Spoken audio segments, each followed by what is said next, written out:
What do I think about the 12-step process?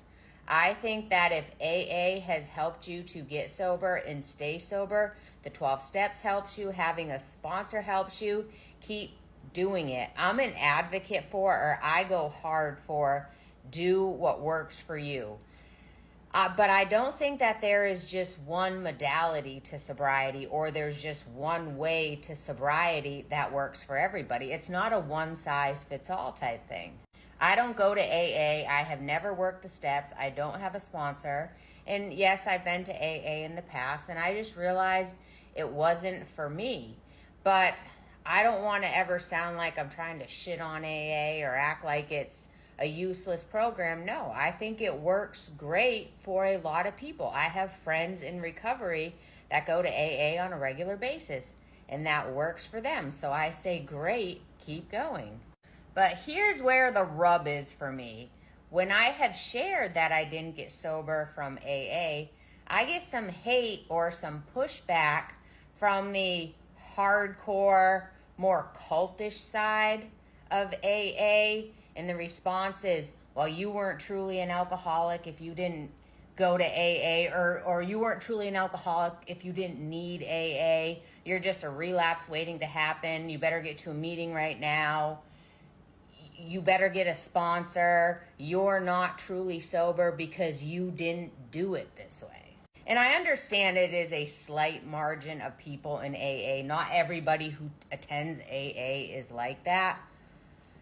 But the fact that when they see a person who's sober, like me, and they learn that that person didn't get sober through 12 steps, AA, somehow their sobriety isn't valid because they didn't get sober, or that person didn't get sober the way that they got sober.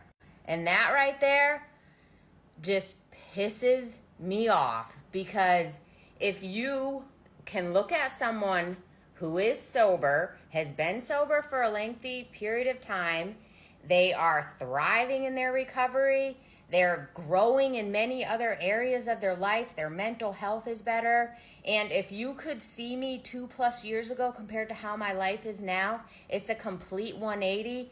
And if you want to look at all the things in my life that have changed for the better, things I have built, you look at all that, and just because I didn't get sober the way that you got sober, that's all bogus. That's just a bunch of BS, and it doesn't matter. And I'm just white knuckling, pretending to be sober. Or my favorite is, you really weren't an alcoholic.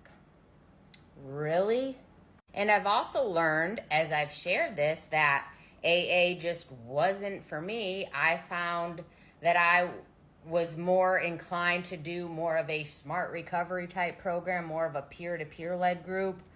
I've learned that I'm not the only one that feels this way. I'm not the only one that's been to an AA meeting and was like, you know what? This isn't for me. And the unfortunate part is that there are people out there who are trying to get sober that aren't even aware that there's other modalities to sobriety other than AA. So they've been to AA, and like me, they were like, nah, I don't think so, not for me. And then they go home and try to do it on their own, and they struggle and end up drinking again. So that's why I share that I didn't get sober through AA, just so people know that there are other ways, and there's other ways that work too. So if you've been watching my sobriety journey on this platform as I've been recovering out loud, and you don't like the fact that I didn't get sober through AA, and you want to somehow invalidate my sobriety because of that, that's a you problem.